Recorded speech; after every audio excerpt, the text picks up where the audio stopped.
Dobar dan, počinjemo Python programiranje. Prvi zadatak, za dva uneta cela broja ispisati zbir, razliku, proizvod, količnik, celobrojni količnik i ostatak pri deljenju. Znači potrebno je da unesemo dva cela broja, znači unosimo prvi broj.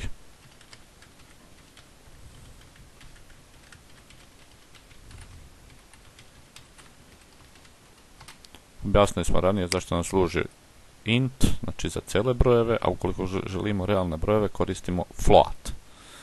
Također naredba input objasnili smo da služi za unos sa tastature. Unosimo drugi broj.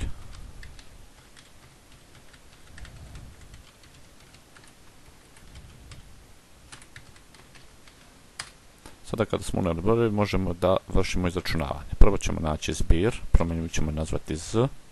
Zbir je a plus b, znači sabere se a i b i dodeljuje se promjenjivoj z.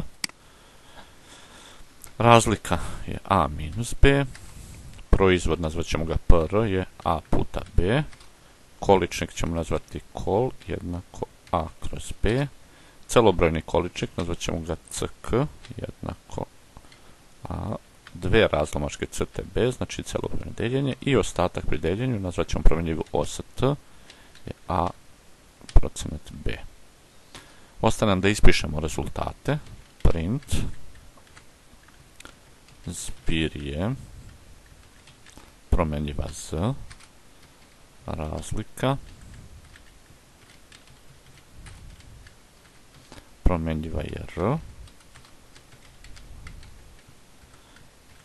proizvod promjenjiva je pr. Naravno ne moramo ovim redom kao što smo izračunavali, ali ajde da uradimo tako. Print količnik je promjenjiva je kol, imamo još celobrojni količnik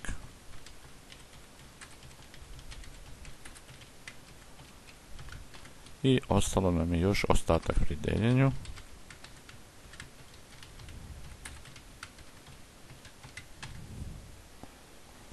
Kada smo ovo završili, možemo da pokrenemo program, F5 sa tastature ili ovdje run module.